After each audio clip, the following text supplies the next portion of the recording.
મિત્રો હવે મળશું આપણે ભૂમિકા જોશીને, ચહેરો અને એમનો અવાજ બધા જે જાણીતા, ત્યારબાદ અલગ અલગ આપણે જે ટીમ છે એમની પણ મુલાકાત કરશું. સુરતથી આવ્યા છે, મને આજે ખબર પડી. તો સુરતના હું તો કચ્છના જ સમજતો હતો, પણ જે છે એમને કીધું ને કે વાડા ન હોય, સંગીત ને ગીતકારના કોઈ વાડા ન હોય, એ ગમે ત્યાં જાય એ પોતિકાત થઈ જતા હોય છે અને એ લોકો એને સ્વીકારી લેતા હોય છે. તો મળીએ આપણે ભૂમિકા જોશીને. નાનપણથી મમ્મી રેડિયો પર લતાજી અને એમના જૂના ગીતો બધા સાંભળતી હતી, તો મમ્મી ગાતી હતી તો એમને સાંભળીને પિક્ડ ઓન ઇટ. તો હું મમ્મીને કોપી કરતી હતી ગાવાની, લતાજીને કોપી કરતી હતી. તો એવી રીતે ગાઈને થોડું ઘણું શીખ્યું. અને એના પછી તો લગભગ 11th-12thમાં I started taking part in competitions ને એવું. તો I had fun with it. તો મને એવું લાગ્યું કે મારે હજુ કરવું છે, લાઈક મ્યુઝિક કરવું છે, ગાવું છે. Then I started taking more as a part and interest in music. તો પ્રથમ કયું ગીત હતું? એનો પ્રકાર મતલબ ફિલ્મી ગીત હતું, ભજન હતું કે લોકગીત? શું યાદ છે કઈ? અને કેટલા વર્ષના હતા આપ? પહેલું ગીત તો મેં કોમ્પિટિશનમાં ગાયું હતું એ લતાજીનું જ કોઈ હતું, કોઈક ફિલ્મી ગીત હતું. જી નોટ રિકોલ, બટ હા, ફિલ્મી ગીત હતું. તો ત્યાંની સફર, અને હવે કીર્તિ સર સાથે જે છે તમે લગભગ ઘણા બધા કાર્યક્રમો કર્યા છે, અને એક તો બહુ ખતરનાક જે છે હિટ થયું છે 1.2 મેં હમણાં થોડા દિવસ પહેલા, તો કદાચ એનાથી પણ રોજે રોજ વ્યૂ વધે છે ત્યારે ગઝલ બને. તો એક ગઝલને આટલી બધી, અને એ પણ અમારા સ્થાનિકના જે છે લેખિકા, ગઝલકાર, એનું પણ ખરેખર અદ્ભુત. પણ એ શબ્દોને સંગીતમાં સજાવું, હવે ભજનનો ટાસ્ક મળ્યો છે, તો કેટલી એમ મતલબ બીક લાગે છે કે પછી વધુ કોન્ફિડન્સમાં છો? બીક તો, નર્વસનેસ તો હોય, બીક ના કહીશ, બટ નર્વસનેસ હોય. બટ સિન્સ સર હોય લાઈક ગાઈડ કરવા અને શીખવાડવા ઈચ એન્ડ એવરીથિંગ, અને પ્લસ થોડી ઘણી સ્પિરિચ્યુઆલિટી એડેડ, તો I guess I will be good. તો કેટલું જરૂરી છે અધ્યાત્મ, જે તમે બહુ સરસ વાત કરી, કારણ કે જો એ નહીં હોય ને તો તમે મતલબ પૂરું નથી આપી શકતા, કારણ કે જો વ્યક્તિ અંદર જ નથી ઉતરતો તો બહાર કાંઈ નહીં આપી શકે. તો એ માહોલ કેવો તમને મળ્યો છે, ખાસ કરીને કે મેડિટેશન, ધ્યાન, ભક્તિ, આ બધી વસ્તુ? પછી એને ભલે આપણે એવું નથી કે રોજ મંદિરે જવું, પણ એક વ્યક્તિ પોતાના રોજિંદા જીવનમાં જેમ કર્મ જે કરતો હોય છે ને, એને પણ જેમ કે કીર્તિભાઈ જ્યારે કીબોર્ડ ઉપર, તો મને લાગે છે કે પૂજા જ કરે છે, તો એવું માહોલ તમને કેવો મળે છે રોજિંદા જીવનમાં? હું એમ તો નહીં કહું કે હું રોજ મંદિરે જાઉં કે બહુ વધારે મંદિરે જાઉં, હું બહુ ઓછું જાઉં. બટ મમ્મી એવું કે આમ મનમાં હોય ને મનથી તમે ધ્યાન કરો ને એવું કરો તો. અને પ્લસ મ્યુઝિક તો is like spirituality only, like તો whenever a good music is there, જેમ કે સર બી શીખવાડતા હોય કે વગાડતા હોય કે અમારું ટીમ જ્યારે બેઠું હોય લાઈક રિહર્સલ્સ કરતું હોય ત્યારે બી મજા આવે ગાવાની, સાંભળીને એમ થાય કે you know you are doing some worship to music, so that's equally જી. તમારા અત્યાર સુધીના ઘણા બધા ગીતો છે, એમાં ત્યારે ગઝલ બને છે તો અમને ગૌરવ થાય. એના સિવાયના તમારા કોઈ એવા બહુ સરસ તમે જેને યાદ કરતા હો કે ના, આ ગીત મારા માટે, જેમ કે આપણે લતાજીને કહી તો 1 થી 3 માં પોતાનું કે તમારા બેસ્ટ કયા ગીત છે? I'm તો still establishing, તો મારું તો best and favourite and foremost is ત્યારે ગઝલ બને છે. ક્યાં વાત છે. હું જય રાઠોડ માધાપરથી છું. ક્યાં વાત. જયભાઈ, હાર્મોનિયમ કેટલા વર્ષ પહેલા હાથમાં આવ્યું? પહેલી આંગળી હતી ત્યારે કેટલા વર્ષના હતા? મને યાદ આવે છે ત્યાં સુધી હું નાનો હતો ત્યારે હનુમાન ચાલીસા અને મમ્મીને બધા જોડે ગાતો. તો એના પછી માતૃછાયામાં હું ભણતો, તો જીગર સર જે અહીંયા ક્લાસીસ ચલાવે છે ત્યાં અમારા શિક્ષક હતા, તો એમણે પિક કર્યો કે છોકરો ગાઈ શકે છે અને મ્યુઝિકલી કાંઈ કરી શકે છે. તો પહેલા એને ધીરે ધીરે સ્કૂલમાં 4th 5th એવી રીતે સ્કૂલમાં એવી રીતે એમણે શીખાડ્યું.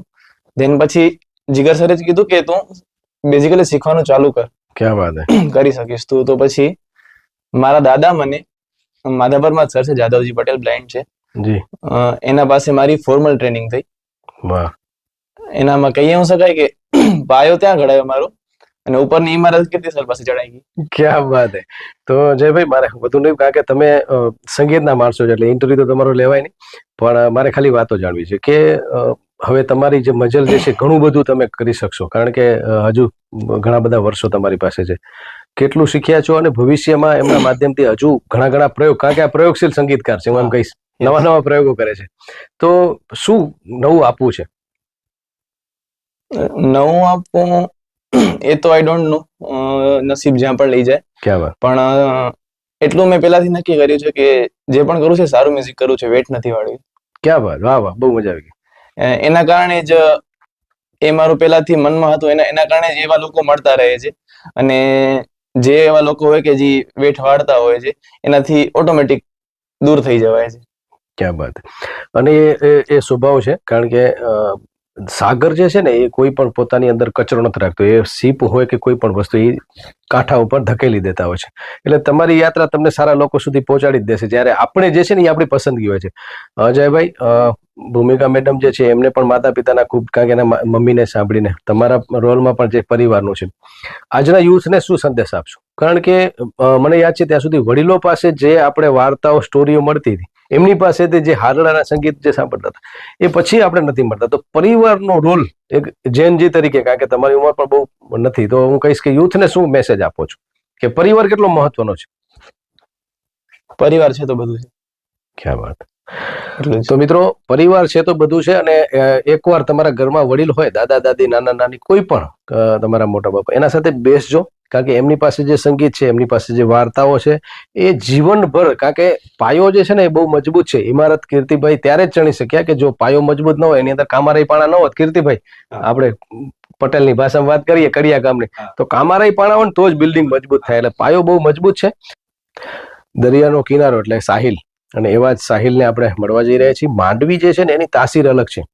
એ માંડવી ખબર નહીં બધાને ખેંચી આવે છે. ઓશો રજનીશને પણ ઈચ્છા હતી કે ત્યાં એ વિજય વિલાસમાં હું આવું, પછી કમનસીબે આવી ન શક્યા. ઘણા બધા જે છે ત્યાંના સંગીતકારો, અને ત્યાં ટાગોર રંગભવન છે સાહેબ. જ્યારે કોઈને ખબર નથી કે રંગમંચ શું છે, ત્યારે આઝાદીની લડાઈ પણ જે છે ત્યાં આઝાદ ચોકમાં થઈ. એટલે એ તાસીર કંઈક અલગ છે. તો એ જ ગામમાંથી, એ શહેરમાંથી આવે છે. સાહિલ, એમને મળશું. પરિચય આપજો તો ટૂંકમાં તમારો. સાહિલ ઉમરાણી અમારું નામ છે અને માંડવી કચ્છથી છું. જી. સાહિલભાઈ, કેટલા વર્ષથી આ સાધના ચાલે છે? લગભગ હું 9-10 વર્ષનો હતો, 3rd 4th સ્ટાન્ડર્ડમાં, જી. ત્યારથી સંગીત શીખવાનું ચાલુ કર્યું. ક્યાં વાત. કોણ છે તમારા ગુરુ કે જેને? મારા ગુરુ ચીમન સાહેબ પટેલ માંડવીથી, જેમની પાસે મેં ભારતીય સંગીત, શાસ્ત્રીય સંગીત શીખેલું છે. ક્યાં વાત. તો કેવી લાગણી થાય છે કીર્તિભાઈ સાથે રહીને? કારણ કે એમના એક, મેં કીધું કે પ્રયોગશીલ સંગીતકાર નવું કરે, એટલે થોડીક કપિલભાઈ જે સરસ વાત કરી કે આમ થોડીક તમારે થોડીક લાગે પણ ખરું, કારણ કે કચાશ નહીં ચલાવે એમ. તો કેટલું ઇમ્પ્રુવ થયા છો તમે પોતે? સાહેબ જોડે હું 2016 થી કનેક્ટેડ છું અને 10 વર્ષ થઈ ગયા. 10 વર્ષ થઈ ગયા લગભગ. ત્યારે હું 15-16 વર્ષનો હતો ત્યારથી. અને પ્રોફેશનલમાં કઈ રીતે આગળ વધવું અને કઈ રીતે ડીપમાં મ્યુઝિક શીખવું. અમને તો મ્યુઝિકમાં અમુક ઓબ્લિગાડોઝ ને એવું બધું આવે. જ્યારે કોઈ પણ મ્યુઝિક વાગતું હોય ને પાછળ વાયલિન્સ ને વાગતો હોય, જે આપણે બહુ ધ્યાનથી સાંભળીએ ને તો આપણે ખબર પડે. તો ઈ અમને ત્યારે ખબર નથી, જ્યારે આ ફિલ્ડમાં પ્રોફેશનલી થોડાક આગળ આવ્યા ત્યારે.